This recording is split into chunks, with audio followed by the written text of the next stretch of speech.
All right, so I'm going to update this to 1,000. And if we run this, then just like with our while loop,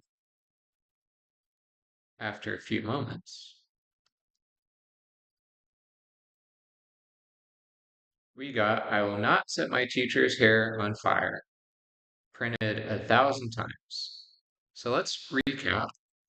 We learned about different types of variables, or different things that can be stored in variables, rather. We can store what are called floats.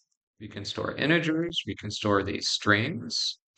We can print out numbers by looping through these lists in a for loop. And we can do the same thing in a while loop. So if we set counter to 0, then we can also have the same sort of message down here.